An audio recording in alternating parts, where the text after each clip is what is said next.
My name's Brodtmann. I'm the winemaker here at Helen and Joey Estate. I grew up here, or on the outskirts of the Yarra Valley, and when I first started to get interested in the wine industry and wanted to see what it was like, I came out here. I worked for 6 years as a winemaking consultant based in the UK. The one thing that I learnt, having worked in Europe particularly, was it doesn't have to always go right to make great wine. You learn a lot by your mistakes.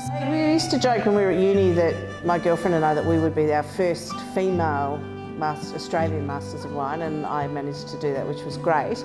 It was amazing when I found out. I was living in Chile at the time, and they rang me, the Institute of Masters of Wine rang me on the phone and said, "You've passed, congratulations," and I was all very excited. And then an earthquake started to happen. So I had to say, "I've got to go now, there's an earthquake, goodbye." So the earth literally moved when I found out that I got my MW. So it was pretty exciting, and then I went out and celebrated with my husband.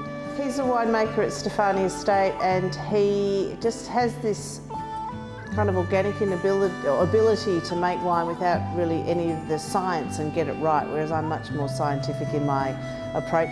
Only 10% of the senior wine positions in Australia are held by women. As women often will be talked over or talked to, what we call mansplained to, and your opinion is just as valid as anyone else's. So I think that there's lots of career options. You need to be honest with yourself, you need to get yourself educated, and just keep your mind open in the industry. This blind tasting is amazing. I mean, the way that the competition is set up, where you just sort of have a pre-selection of people, so you're picking out the best of the people that you can find. I know a couple of the people that are doing the blind tasting, so it's interesting to see how much they're learning in a very short period of time.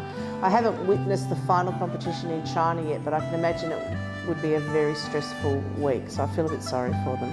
I guess the Master of Wine is the classic blind tasting experience. The first time I sat the tasting, we walked out of the red paper, and a friend of mine said to me, "Oh, you must have been really pleased with those 4 Barossa Shirazes."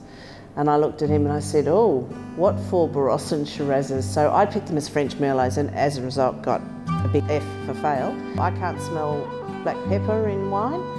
So people are like, "Oh, you're making cool climate Shiraz," so I'd never ever use the term black pepper, but I kind of know what people see. I know what I see when they use the term black pepper. For me, it comes across as a sort of what I call a green spiciness, almost like when you get green peppercorns, but not the black pepper.